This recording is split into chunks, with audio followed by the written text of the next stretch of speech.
Hi guys! My name is G. Martinez and welcome back to my vlog! So, sa mga hindi pa nakapanood ng aking first vlog, nabanggit ko doon na lilipat na ako ng aking room.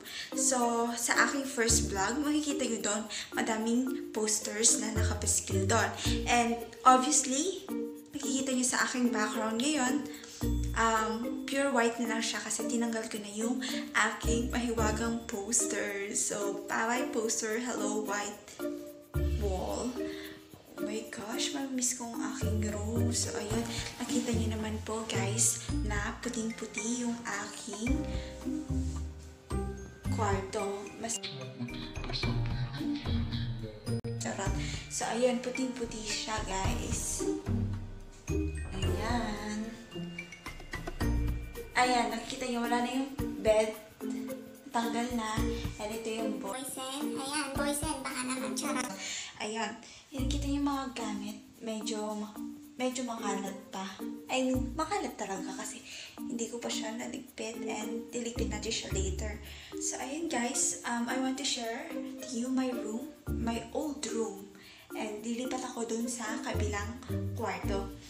Which is smaller than this room. So, ngayon guys, ang gagawin natin is ililipit natin itong room na to para pag lumipat na si sister, you know, malinis na at wala na siyang problem, girl. So, let's start guys!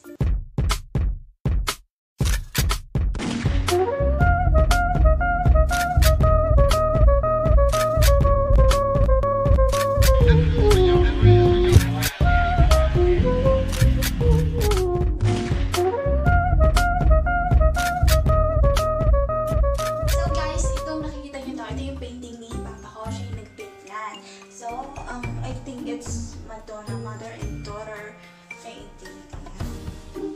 So, artist ko ang aking papa. Yes, I'm so proud of you, Dad. Yun lang, shirt ko lang.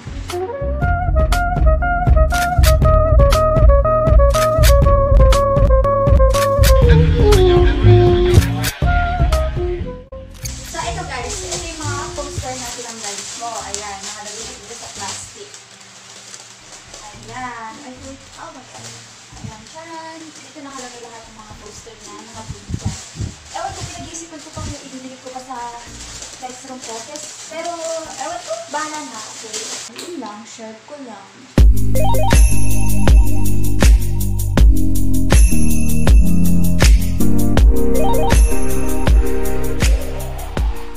A few moments later.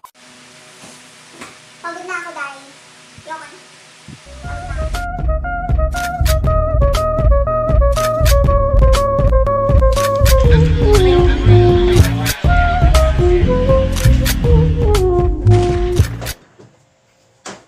So, let's go back to our room. Ayan, ang dami pang iligpit. So, ayan. Ito pa yung painting ni Papa ko. Yan yung ginawa niya. Ano, gamit niya dito is oil pastel. Yan si Papa ko, drawing niya yung sarili niya. Ayan. Meron kami lahat drawing dito eh. Ito yung kay Papa. Tapos, ito si ate ko, yung panahon. Hindi pa siya masyadong wild. Charot. Ayan yung panahon. Nag-aaral pa siya. Ayan. And ito naman si Mother Earth, si Mama. Si Mamang... Galit na galit sa demonyo. Ayan si Mama ko. Dalaga pa siya dito.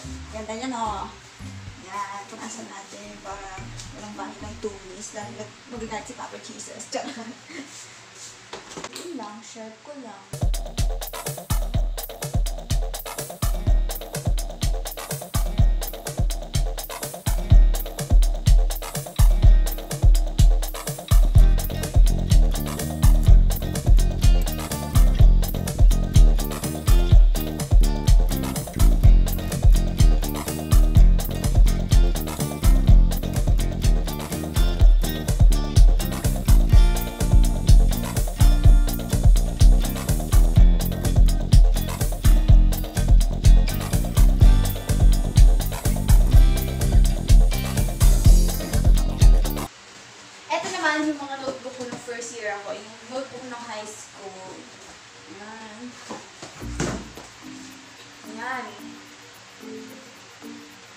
Grabe, kalpal manok, girl.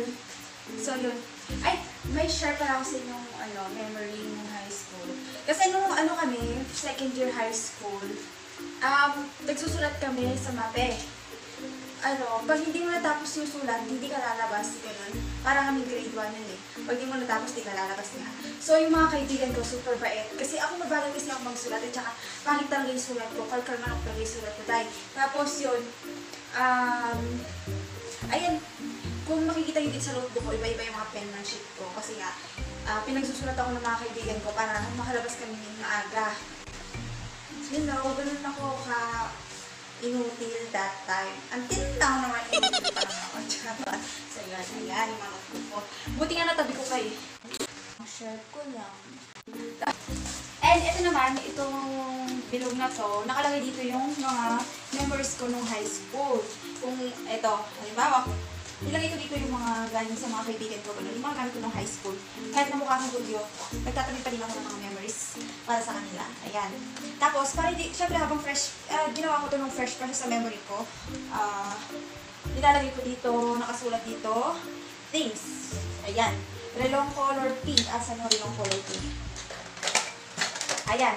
Ito, nakalagay dito, things, diba? Relong color pink. Tapos yung memory, nakasulat dito yung memories nitong relong na to. Nakasulat dito, hiniram ko kasi wala akong relo. Tapos, binigay niya lang sa akin. Tapos, nakasulat din dito yung date at kanino galing itong gamit na to. So, ito galing kay Aramie Ferrer, 2013 second year. O, diba? Sobrang detailed. Ayan, nakalagay lahat dito. Ayan. So, at least, diba, nasisave ko yung memories kahit na matagal na. Kapag tinitignan ko na lang ito, maaalala ko. Ganun kasi ako eh. Ganun ako sa past ko. Past is past pero hindi pa rin pumupupas. Ayan, nakalagay dito lahat-lahat. Pati nga yung unang SIM card nakalagay dyan. Ayan. So, thank you guys for making my high school memorable because of this. And ito pa yung unang kong cellphone. Ayan, ginagamit ko yun. Basag-basag na girl. Yun lang, share ko lang.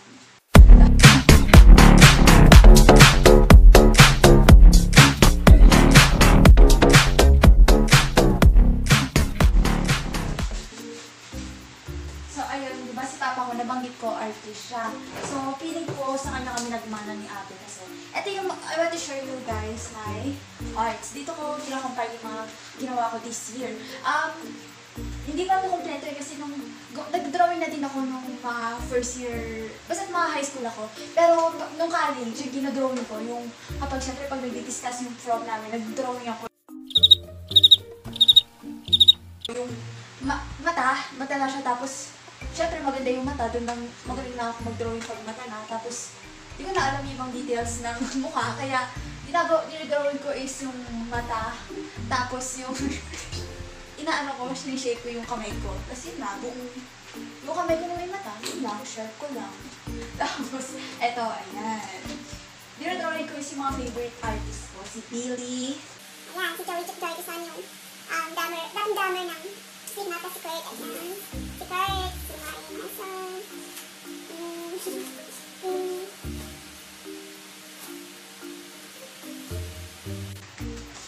So yun, last na drawing ko is itong si Jack and Sally ng A Nightmare Before Christmas.